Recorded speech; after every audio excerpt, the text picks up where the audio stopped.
ಇಲ್ಲ ಚಿಪ್ಪದೊಡ್ಡಿ ಸುತ್ತಮುತ್ತಲ ಗ್ರಾಮಸ್ಥರಿಗೂ ಇದೊಂದು ಶುಭ ಸುದ್ದಿ ಅಂತ ಹೇಳಕ್ ಇಚ್ಛೆ ಪಡ್ತೀವಿ.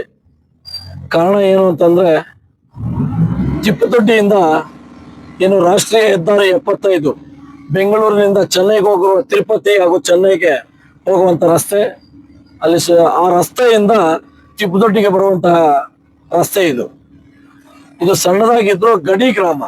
ಇದು ಬಿಟ್ಟರೆ ಮತ್ತೆ ಆಂಧ್ರ ಪ್ರದೇಶನೇ. ಇವರ ನಮ್ಮ ತಿಪ್ಪದೊಡ್ಡಿ ಗ್ರಾಮಸ್ಥರ ಕೆಲವು ಹೊಲಗಳು ಕೂಡ ಆಂಧ್ರದಲ್ಲಿದೆ.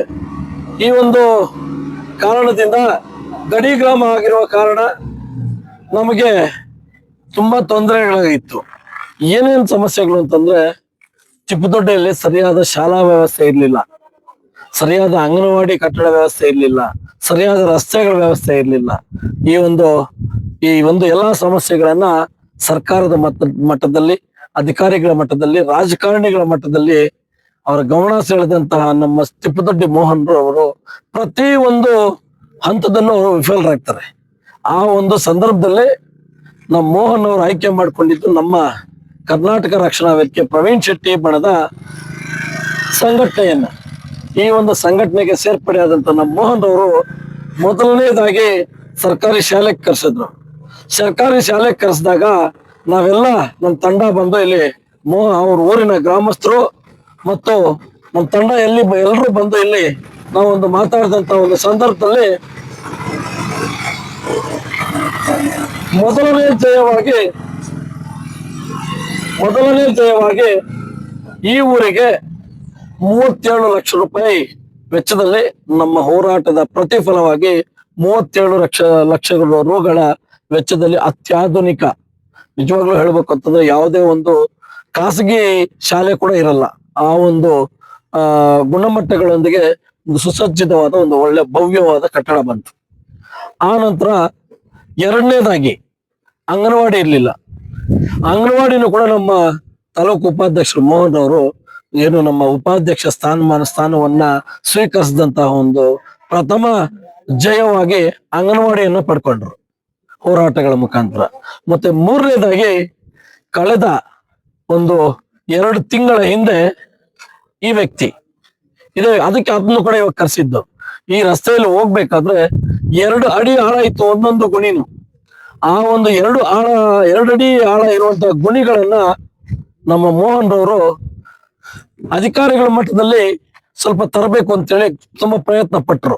ಆದ್ರೆ ಅದಕ್ಕೆ ತಕ್ಕ ಒಂದು ಅವರ ಶ್ರಮಕ್ಕೆ ತಕ್ಕ ಪ್ರತಿಫಲ ಸಿಗ್ಲಿಲ್ಲ. ಆ ಒಂದು ಸಂದರ್ಭದಲ್ಲಿ ಎಲ್ಲಾ ಮಾಧ್ಯಮಗಳನ್ನ ಕರೆಸಿ ಈ ಸುದ್ದಿಯನ್ನ ಪ್ರಸಾರ ಮಾಡ್ತಾರೆ. ಪ್ರಸಾರ ಮಾಡಿ ಏನು ಸುದ್ದಿ ಮಾಧ್ಯಮಗಳು ಅದನ್ನ ದೃಶ್ಯವನ್ನ ಚಿತ್ರೀಕರಣ ಮಾಡಬೇಕು ಅಂತ ಮಾಡುವಂತ ಸಂದರ್ಭದಲ್ಲಿ ಈ ವ್ಯಕ್ತಿ ಬರ್ತಾರೆ. ಗಾಡಿಯಲ್ಲಿ ಬಂದಾಗ ಬಿದ್ದೋಗುತ್ತಾರೆ. ಆ ಒಂದು ಸಂದರ್ಭನ ಅವೆರಡೂ ದೃಶ್ಯಗಳನ್ನ ತಗೊಂಡೋಗಿ ನಾವು ಅಧಿಕಾರಿಗಳ ಮಟ್ಟದಲ್ಲಿ ಚರ್ಚೆ ಮಾಡಿ ಶಾಸಕರ ಗಮನಕ್ಕೆ ತಂದಂತಹ ನಮ್ಮ ತಾಲೂಕು ಉಪಾಧ್ಯಕ್ಷರ ಮೋಹನ್ ರವರು ಶಾಸಕರ ಗಮನಕ್ಕೆ ತಂದ ತಕ್ಷಣವೇ 3-4 ದಿನದಲ್ಲೇ ಅನುಮೋದನೆ ಸಿಗುತ್ತೆ. ಅನುಮೋದನೆ ಸಿಕ್ಕಿ ಈ ದಿನ ನಮಗೆ ಇದರಲ್ಲೂ ಕೂಡ ಜಯ ಸಿಗುತ್ತೆ, ನಮ್ಮ ಹೋರಾಟಕ್ಕೆ ಪ್ರತಿಫಲ ಸಿಗುತ್ತೆ.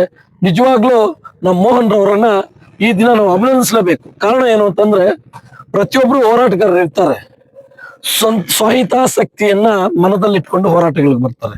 ಆದ್ರೆ ಪರರ ಹಿತಾಸಕ್ತಿ ನಾನು ಅನ್ನೋದನ್ನ ಬಿಟ್ಟು ನಮ್ಮವರು, ನಮ್ಮೂರು, ನಮ್ಮ ಪಂಚಾಯತಿ, ನಮ್ಮ ತಾಲೂಕು, ನಮ್ಮ ಜಿಲ್ಲೆ ಅನ್ನೋದನ್ನ ಮೊದಲನೇದಾಗಿ ಅಳವಡಿಸ್ಕೊಂಡು ನನ್ನೂರನ್ನ ಅಭಿವೃದ್ಧಿ ಮಾಡ್ಕೋಬೇಕು, ನನ್ನೂರಿನ ಎಲ್ಲಾ ಸಮಸ್ಯೆಗಳನ್ನ ಇತ್ಯರ್ಥಪಡಿಸಿದಂತ ನಂತರ ನನ್ನ ಪಂಚಾಯತಿ ಕಡೆ ಗಮನ ಕೊಡಬೇಕು ಅಂತೇಳಿ ಮೊದಲನೇದಾಗಿ ಅವ್ರ ಊರಿನ ಎಲ್ಲಾ ಒಂದು ಸವಲತ್ತುಗಳನ್ನ ಮಾಡ್ಕೊಂಡಿರ್ತಾರೆ. ಅದೇ ರೀತಿ ಅವರ ಸ್ನೇಹಿತರು ಅವರು ಸೇರಿ ಒಂದು ನೀರಿನ ಫಿಲ್ಟರ್ ಕೂಡ ಅಳವಡಿಸಿರ್ತಾರೆ ಈ ಊರಲ್ಲಿ. ಈ ಎಲ್ಲಾ ಒಂದು ಅವರ ಸೇವೆಗಳನ್ನ ಗಮನಿಸಿ ಈ ದಿನ ನಮ್ಮ ಮಾಧ್ಯಮಗಳ ಮುಖಾಂತರ ಎಲ್ರಿಗೂ ಸ್ವಲ್ಪ ತಿಳಿಸುವಂತ ಕಾರ್ಯಕ್ರಮ ಮಾಡ್ಬೇಕು ಅಂತೇಳಿ ನಾವು ಈ ಸಂದರ್ಭದಲ್ಲಿ ಇವತ್ತು ಇಲ್ಲಿಗೆ ಬಂದಿದ್ದೇವೆ. ಅವರಿಗೆ ನಿಜವಾಗ್ಲೂ ನಮ್ಮ ಕರ್ನಾಟಕ ರಕ್ಷಣಾ ವೇದಿಕೆಗೆ ಅವರು ಬಂದಿರೋದು ನಮ್ಮ ಒಂದು ಪುಣ್ಯ ಅಂತ ಈ ಸಂದರ್ಭದಲ್ಲಿ ನಾನು ಹೇಳೋದಕ್ಕೆ ಇಚ್ಛೆ ಪಡ್ತೀನಿ. ಅದೇ ರೀತಿಯಾಗಿ ಈ ರಸ್ತೆಯ ಕಾಮಗಾರಿಯನ್ನ ತಗೊಂಡಂತ ವಂಸಂದ್ರ ನಾರಾಯಣನ್ ಇವರು, ನಾನು ಕೂಡ ಗುತ್ತಿಗೆದಾರನಾಗಿ ಸುಮಾರು ಒಂದು 10 ವರ್ಷ ನಾನು ಆ ಒಂದು ಫೀಲ್ಡ್ ಅಲ್ಲಿ ಇದ್ದೆ. ಆದ್ರೆ ಇವರು ನನಗೆ ಬುದ್ಧಿ ಹೇಳಿದಂತಹ ವ್ಯಕ್ತಿಗಳು ಇವರು. ಅವರು ಯಾವ ತರ ಕಾಮಗಾರಿಗಳು ಮಾಡ್ತಾರೆ ಅಂತಂದ್ರೆ, ನೀವೇ ಹೋಗಿ ಈ ಕಾಮಗಾರಿನ ವೀಕ್ಷಣೆ ಮಾಡ್ಕೊಂಡ್ ಬನ್ನಿ. ಯಾವ ತರ ನಾ ಈಗ ಬಂದೇ ಅದೇ ತರ ಇಲ್ಲಿ. ಅವರು ಈ ಒಂದು ಗುತ್ತಿಗೆದಾರರು ಅವರು ಅಂತ ನನಗೆ ಗೊತ್ತಿರ್ಲಿಲ್ಲ. ಯಾರೋ ಹಾಕ್ತಾ ಇದಾರೆ ನೋಡ್ಕೊಂಡು ಮೋಹನ್ ಅವರಿಗೆ ಅಭಿನಂದನೆಗಳು ಸಲ್ಲಿಸ್ಬಿಟ್ಟು ಬರೋಣ ಅಂತೇಳಿ ನಾವು ಬಂದಿದ್ದು. ಈ ಒಂದು ಸಂದರ್ಭದಲ್ಲಿ ಇಲ್ಲಿ ಬಂದ್ರೆ ಇವರೇ ಇದ್ರು, ಅಣ್ಣ ನೀವೇನ ಅಂತಂದ್ರೆ ನಿಜ ಅಂತಂದ್ರು. ಅದಕ್ಕೆ ರಸ್ತೆ ಅಷ್ಟೊಂದು ಶುದ್ಧವಾಗಿ ಅಷ್ಟೊಂದು ಅಚ್ಚುಕಟ್ಟಾಗಿ ಬಂದಿರೋದು ಅಂತ ಹೇಳಿ ಅವ್ರಿಗೆ ಅಭಿನಂದನೆ. ಅವ್ರಿಗೂ ಕೂಡ ಒಳ್ಳೆ ಕಾಮಗಾರಿನ ಮಾಡ್ಕೊಟ್ಟಿದ್ದಕ್ಕೆ ಧನ್ಯವಾದಗಳನ್ನ ಹೇಳ್ತಾ, ನಮ್ಮ ಮೋಹನ್ ಅವರಿಗೆ ಇನ್ನೂ ಹೆಚ್ಚೆಚ್ಚು ಹೋರಾಟಗಳನ್ನ ಮಾಡಿ ಇನ್ನೂ ಹೆಚ್ಚೆಚ್ಚು ಅವ್ರ ಊರು ಅವ್ರ ಪಂಚಾಯತಿಗೆ ಸವಲತ್ತುಗಳನ್ನು ಪಡ್ಕೊಂಡು ಇನ್ನೂ ಹೆಚ್ಚಿನ ಯಶಸ್ಸನ್ನ ಗಳಿಸ್ಲಿ ಅಂತೇಳಿ ನಮ್ಮ ಕರ್ನಾಟಕ ರಕ್ಷಣಾ ವೇದಿಕೆ ಪದಾಧಿಕಾರಿಗಳ ಪರವಾಗಿ ಶುಭ ಹಾರೈಸ್ತಾ ಮುಗಿಸ್ತೇನೆ.